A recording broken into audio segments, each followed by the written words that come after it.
পেশাজীবীদের নিয়ে জাতীয় নাগরিক পার্টির অঙ্গ সংগঠনের আত্মপ্রকাশ উপলক্ষে রাজধানী বাংলা মোটরে বিশ্ব সাহিত্য কেন্দ্রে এই আয়োজন। দলের সদস্য সচিব সহ কেন্দ্রীয় নেতারা অংশ নেন নতুন সংগঠনের আত্মপ্রকাশ অনুষ্ঠানে।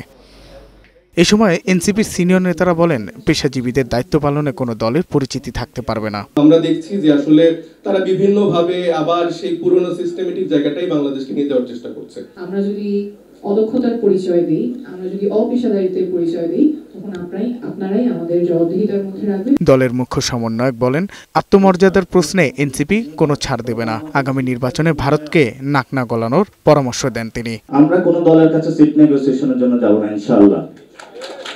আমরা নিজেরাই দাঁড়াবো, কারণ রাজনীতি করেছি আত্মমর্যাদার প্রশ্ন।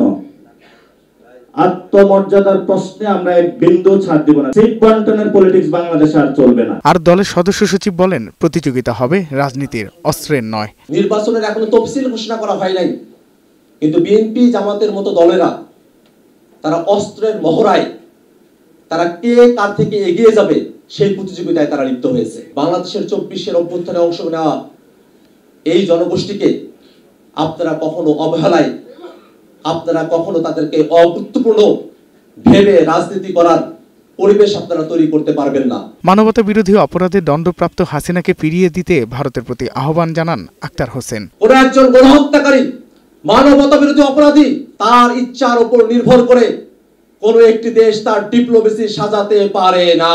নতুন দিনের মানুষরা যারা আছেন তাদের সাথে যদি সম্পর্ক করতে হয়, তাহলে শেখ হাসিনাকে অবিলম্বে বাংলাদেশে ফিরিয়ে দিতে হবে। পরে পেশাজীবীদের নিয়ে এনসিপির অঙ্গ সংগঠন ন্যাশনাল প্রফেশনালস অ্যালায়েন্সের ঘোষণা দেন আক্তার হোসেন। ঘোষণা করেন আহ্বায়ক এবং সদস্য সচিবের নামও।